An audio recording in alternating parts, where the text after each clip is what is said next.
Great. I want to talk about a little bit, maybe your career, but just to understand what's going on now with the Republican Party. You've been involved in different ways, not in the government, but in different ways in the Republican Party. And how do you think it has changed in how it evolved in the last, I don't know, 20 years? And what do you expect about Trump's administration? Um, Trying to like compare it with the previous administration. Before Ronald Reagan, the Republicans were the tax increasing party of the country. Reagan was completely off kilter from the rest of the Republicans, paying tax cut, the pro-growth, all that. There then became this long period of sort of stasis with Romney and some of the others that were, not us. Mm-hmm. And then we had the election in 2016. I think all the candidates came to my office and had holy water put on, it had some fun. It was a good group of people. Every one of them was a tax cutter. Everyone in 2016, including Donald Trump. And what happened is the Republican Party then, under Donald Trump, became a phenomenal growth party. I believe that in 2017, his first term, till he left office in 2021, I think he was the single best U.S. president in economics in the history of the United States. And I could go through all of it that he did. I mean, he did the Tax Cuts and Jobs Act, which was spectacular. Reduced the corporate rate down, reduced the personal income tax, lowered the death tax, he did 100% expensing. It was really a wonderfully constructed tax bill. He did the energy deregulation, which was phenomenal. We became energy independent. He did medical transparency, which is 20% of GDP is not market driven. I mean, that's the healthcare industry in the United States. No one knows what the price of anything is in the transaction. They do everything through insurance. No one knows what the benefits are. Healthcare is really a sick industry in the U.S. And he got put through that executive order. He did the Supreme Court to undo the Chevron decision there, which is, I'm not talking about the social policies there, but the Supreme Court made great things that bureaucrats cannot legislate. You need Congress.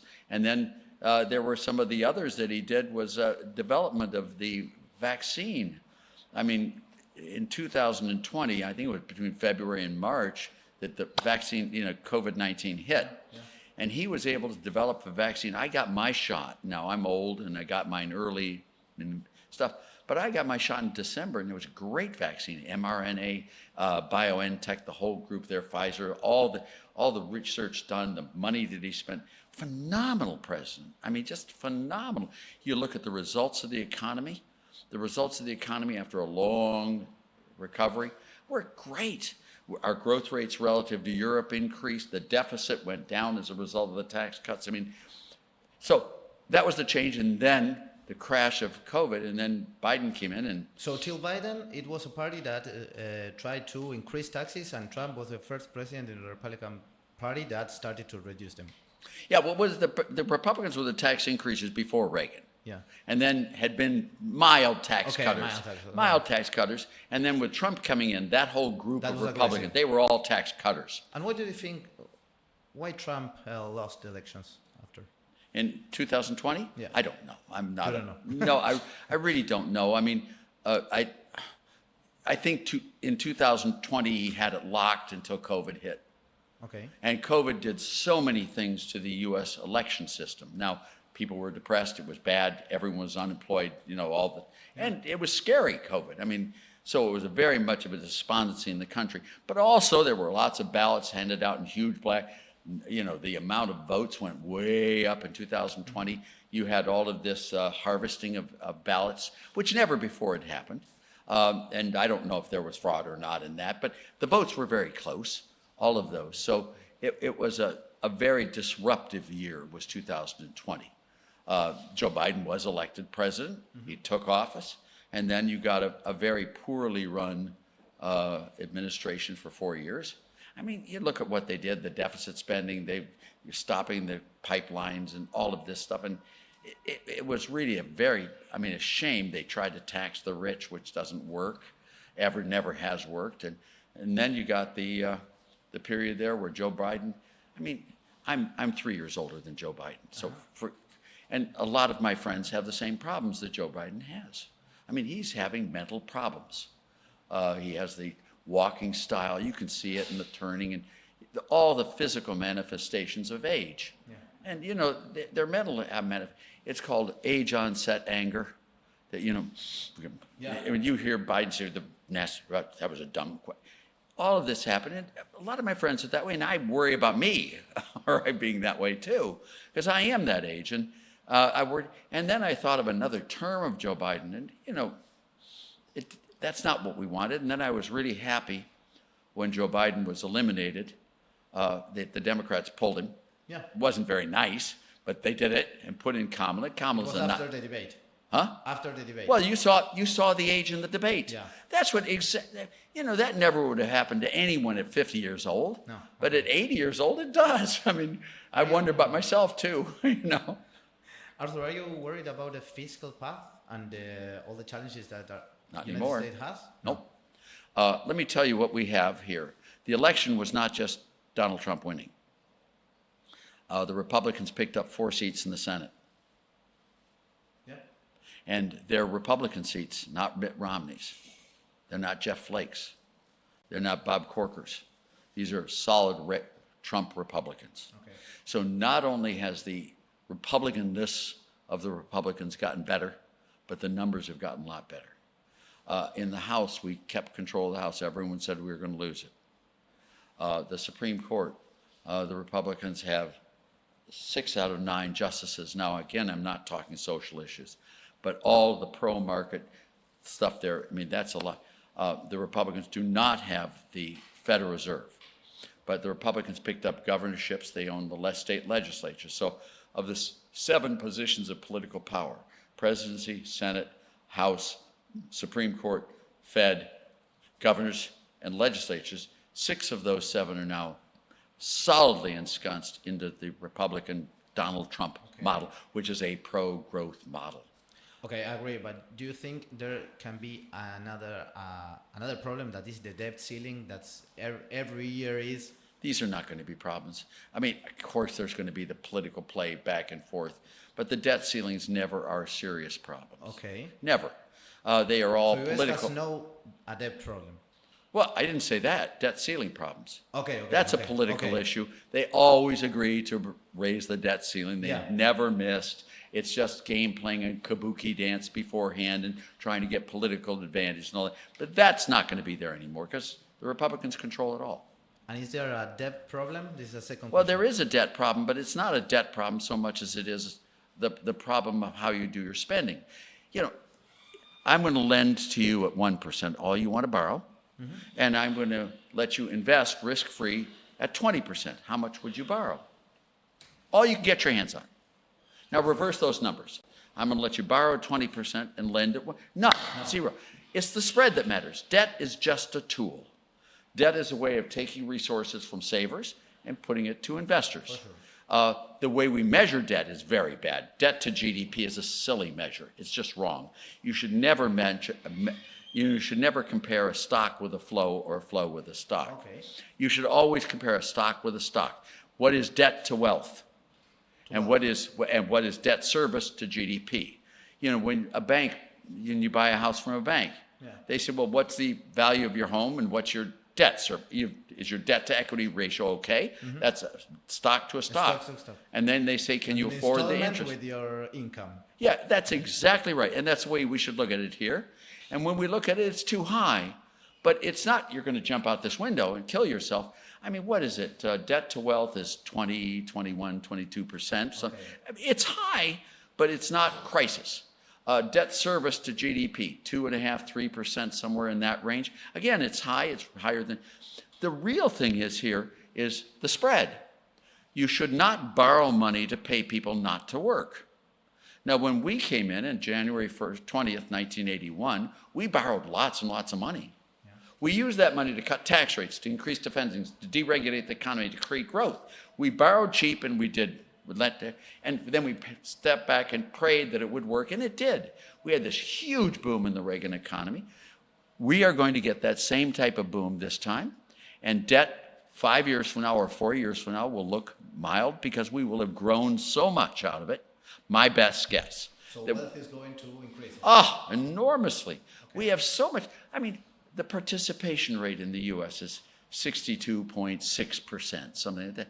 When Clinton was left office, it was 67%. Yeah. And productivity is so far down, and it's been terrible. All of that stuff, we've not come close to any of this. We have so much capacity to expand. All we need to do, low rate, broad-based flat tax, or move towards it, spending restraint. There's been no spending restraint here. Sound money. We need a good Fed. We need that. We're not having that. We need modest regulation. I mean, restrained regulation. And we need free trade. And all of those Trump supports all the way. These 5 pillars of prosperity will rocket the U.S. economy like you've not seen, like Reagan's. And the mistakes that Reagan made were very understandable, and it happens with a lot of presidents. It happened with Kennedy, happened with Harding and Coolidge and all that. But Trump did not make. Trump really understands the economy in his soul. He's a business guy. He knows how to do this stuff. And I say a business guy. He really is a business guy. Okay. And he knows how to negotiate. He knows how. And he didn't make any of the mistakes that Reagan made. Now, Reagan was a great president. There were different times, no? We are in different times of history. Not really. No? I think the times are very similar. I think Okay. the 70s are very similar to the W. Obama, Biden world. Okay. I think they're very similar. Very And similar, okay. Trump in his first term was just harangued beyond belief and never had the power. He's got the power this time. The 7 positions of political power he owns. And he's going to use it, I believe. I'm much better at forecasting the past than I am the future. But I believe he's going to use it, and I think you're going to see. I've never been more euphoric and happy and exalted than I feel today. Wow. I am really excited about the future of America, and I'm 84.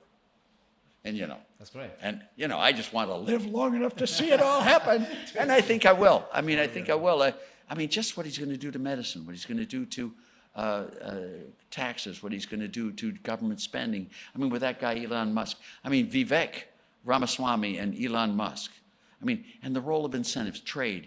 He's going to use, he's going to create, he's a free trader, he is, and he uses tariffs to get negotiations. He's a free trade, but now that's a topic that's really interesting, because in the world is like, again, coming this idea of increasing tariffs. Yeah, I know. To China specifically. Also, China trying to, this Cold War, trade Cold War that we are seeing now. Well, I know what you're saying. This can decrease these expectations. I don't think there's a chance of it. Okay. No, Donald Trump, when he did all of his deals in his first term, he did the USMCA, he did the deal with Japan, he did the deal with South Korea, he did the Korea deal with Brazil, with Ecuador. He did those. All of them were free trade deals. He used threats of tariffs to bring people to the negotiation table. Now, with Mexico, on the sealing the border, he threatened Obrador, what was his name? He threatened him with tariffs if he didn't close. The guy closed the border. Already you see the movements there if he's threatening the countries there with tariffs if they don't. We are, of the big countries, the freest trade, big country. Japan is very protectionist, so are these others. How do you get them to the negotiation table? Tell me, what leverage do we have on Japan? They're mercantilists. The only thing they care about is access to the U.S. market. Yeah. That's all they care about. So what he does is he threatens their access to the U.S. market, and they say, okay, what do you want? And do you think with China is the same? Yes. Oh, I think China would love to be investing more and trading more with the U.S. I think that's all. They love trading with us, and we love trading with them. China is a great country and a great trading partner.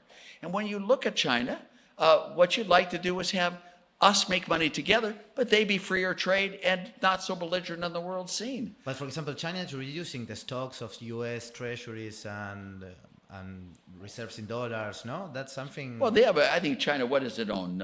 858 billion it holds of U.S. debt. That's a couple of dollars there. Yeah. China investments. I know. China investments in the U.S. are very large. I mean, they are very vulnerable to the United States. And they want to have a good economic relationship with us, and we want to have one with them. And I think Trump sitting down with Xi and spending a weekend together is exactly what we need. Okay. And I think sitting down with Putin, I think Trump should do that, especially with people who we don't see the world the same way. What you can do with someone to sit down and talk, I mean, sanctions, they don't make sense. I mean, what would you sanction? Why would you then stop trading with them? So you don't have any interaction with, do you think when you sanction a country, it makes them like you more? No, they hate you. But US sanctioned Russia, for example. But that's Biden. Yeah. No, You think with Trump? no, that I don't know. Okay. I don't speak for Trump, No, all no, right, I know, in I know, any I know. way, shape, or form. But I believe Trump will end these wars in days. Okay. Not only that, I think if Trump had been president, we would not have had these wars. I don't think we would have ever had a Russian invasion in Ukraine. Okay. I don't think Gaza would have happened at all. I think those Houthi rebels in Yemen would never have fired missiles at the U.S. That it just wouldn't have happened. It was like Reagan, peace through strength. As our country, we had the best Defense Department in the world under Reagan and under Trump, but not under Biden, not under Biden. They hated the Defense Department. But under Trump, we had strong defense and we had freer trade. I mean, please, come, let's make money together. Oh, by the way, if you want to be belligerent, it's called peace through strength. It's just what Reagan did. And I could give you tons of stories of Reagan in conversations with me and with others.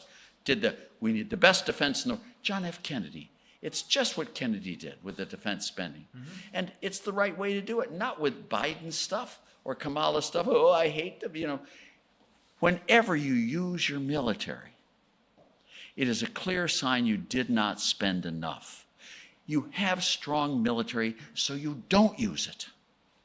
If you've got enough guns, putting locks on your doors is not wasted money.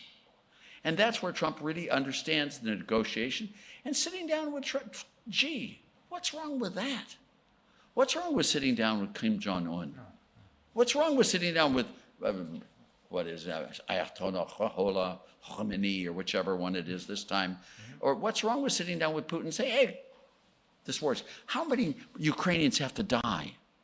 How many Russians have to die before you say, maybe we should stop? How many billions of dollars should we put into this stupid war?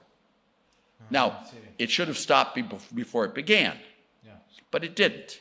Biden let it start and then responded, and then you see this whole stupid thing going, and then all the time saying, we're moving further and further away from peace every day. That will reverse. Okay. Trump will bring us back to peace.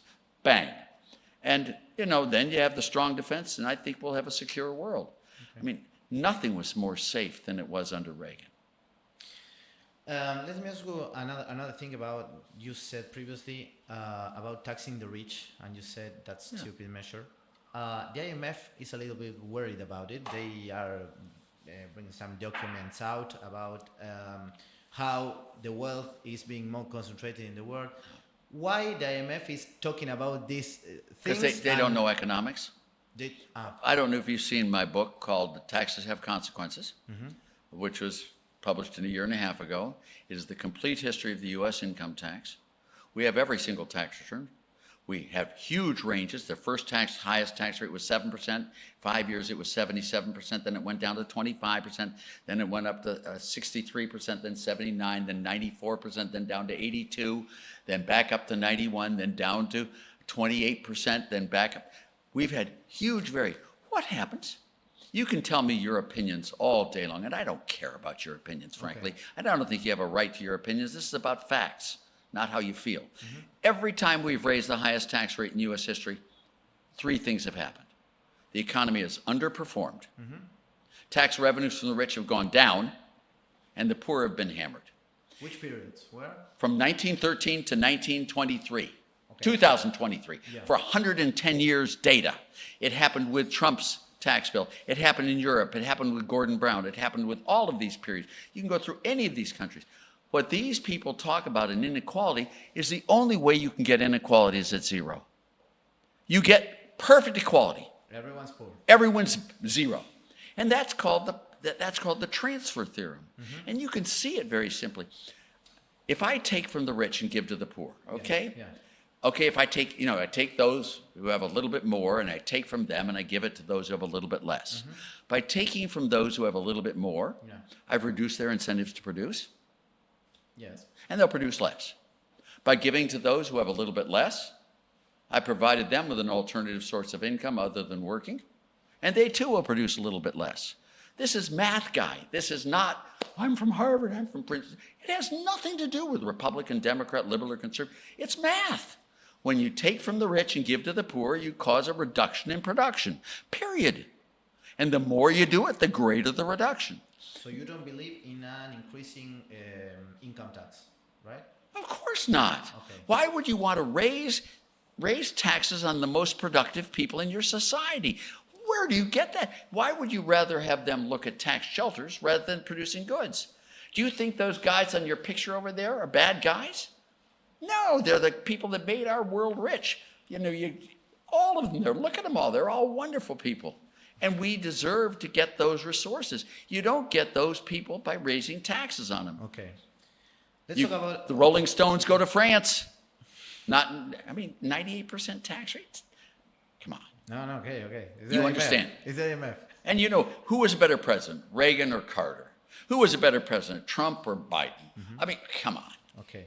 Let's talk about a little bit Argentina. You're here, so we have to talk about Argentina. I got good stuff on Argentina. I've been here Okay. once before. What do you think about it? Well, you know, you had a breath of fresh air there in the mid '90s, late '90s. I don't remember '96. When did Menem come in?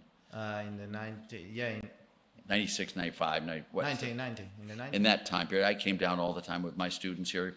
You had Rocky Fernandez, Pedro Poe, Domingo Cavallo was Cavallo. Harvard, but he only Harvard, hired yeah. Chicago boys. Chicago boys. You had all the people there did a great job, and you had a great prosperity, and then it flipped back. Yeah, And now you've got a president here who has only been in office for a short while. yeah.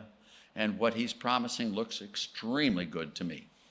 And, you know, this time I hope you don't make the mistake of letting it go backwards right after he leaves office. You know, you should set your tax rates. Argentina should have a low-rate, broad-based, flat tax. Spending restraint, paying people not to work, doesn't make you a prosperous country. Excuse me. Your currency, come on. What's happened to inflation? Hello? I mean, you look at your regulations.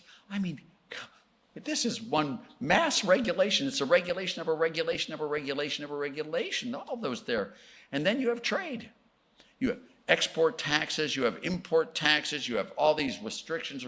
You've got people, if you want someone to invest in your country, you've got to allow them to take their money out if they do invest. No one will ever put their money in a country that won't let them take it out. That's true. Duh. That's for sure. I mean, you know, this is what this guy is doing, I think. Yeah. So far, so good. I'm really impressed with him. And this is exactly what you need. Argentina should be the most prosperous country in Latin America for sure. If not, the most prosperous nation in the world. You're a European nation located here that has not experienced the European experience. What's wrong? It's economics. It's simple. If you tax people who work and pay people who don't work, do I need two locations, A and B? You raise taxes in B and you lower them in A. Producers and manufacturers and people are going to move from B to A. And by going, if you tax rich people and give the money to poor people, you're going to get lots and lots of poor people and no rich people.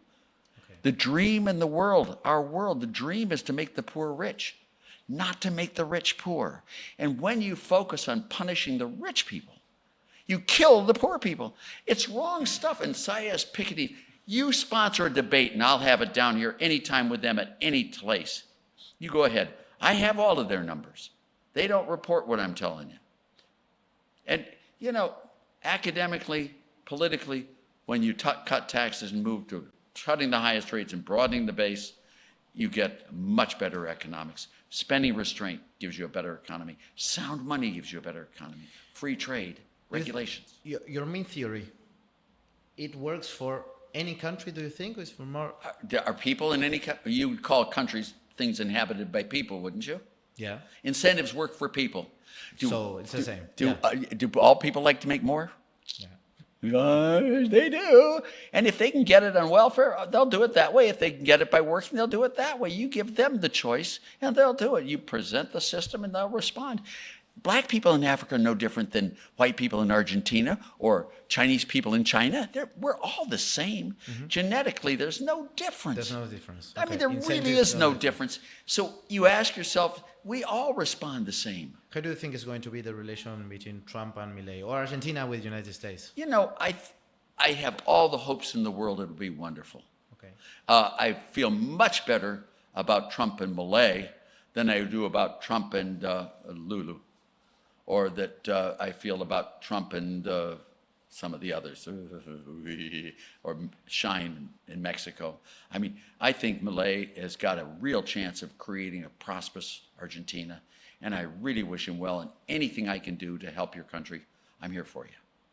I just love Argentina. I loved working with Menem. I liked working over in Chile in the days I was there when Allende came in and all the riots there when after Castro's visit, and then I was down there with Sergio Castro and Rolf Luders and all the boys there, and you know, and the prosperity that was created in Chile for 31 years. They were the best performing country.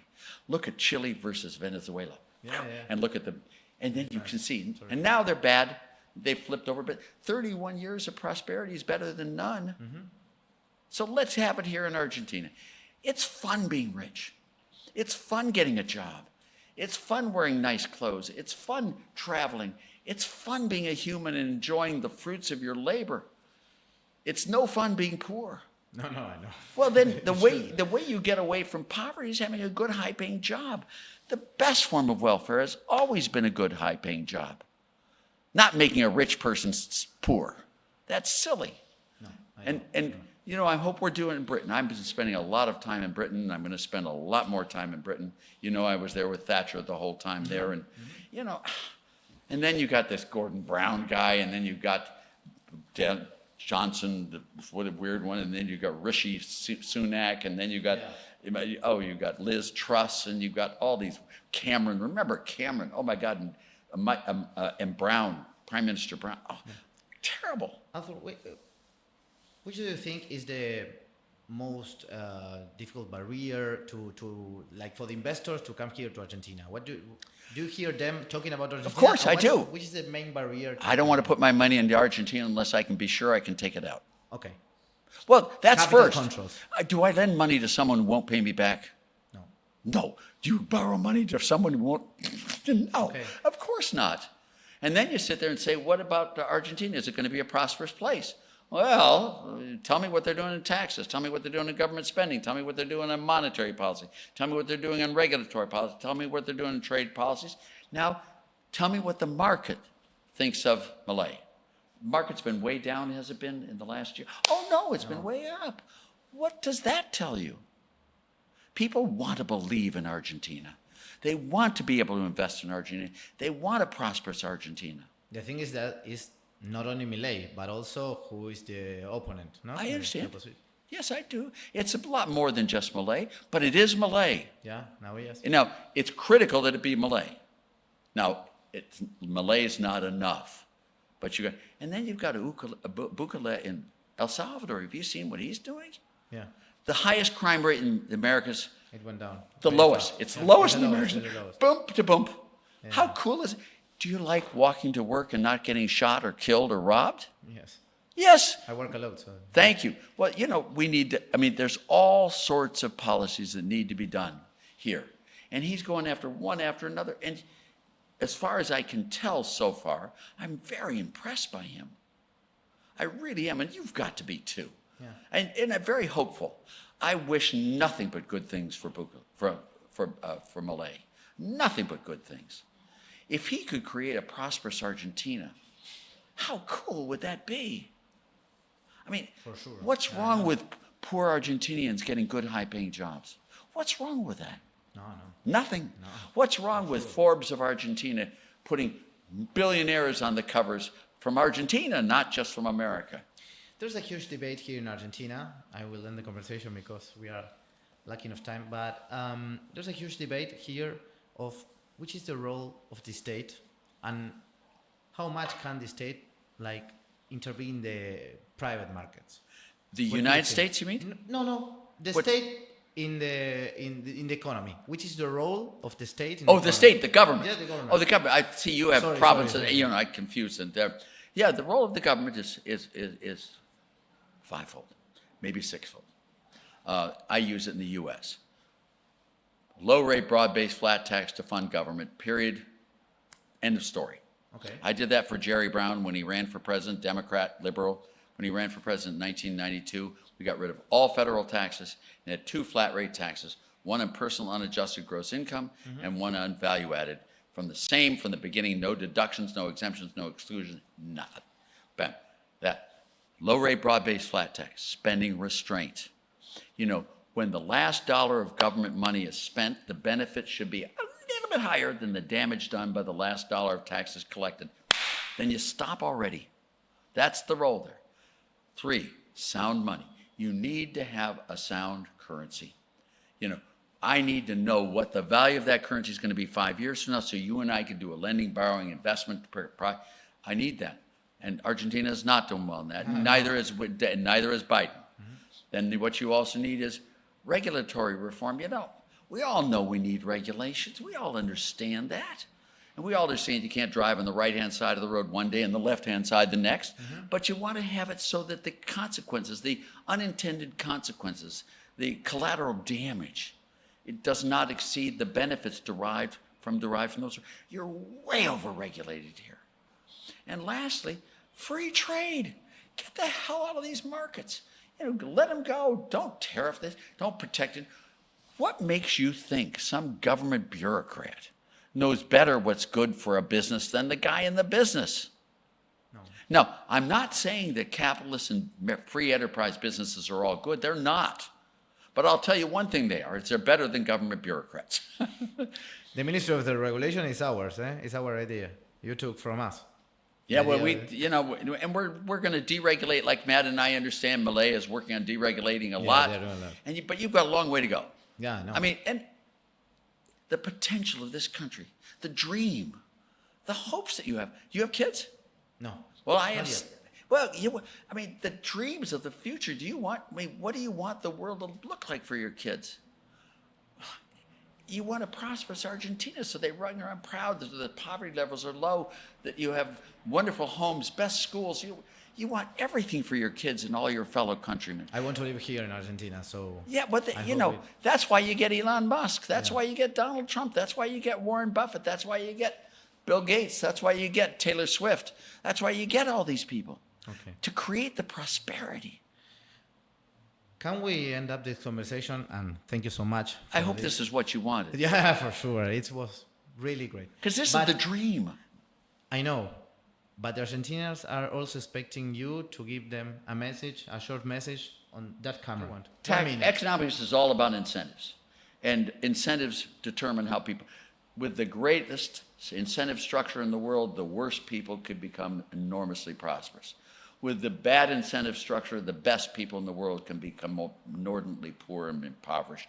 It's all about the structure, and government should do what it should do and stop already. Government should not bail people out of trouble.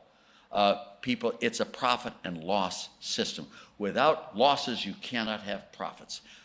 That's where you should go and let people. You can't change the world with government, but you can allow people to become as great as they possibly can be on their own. Do you buy or sell Argentina today?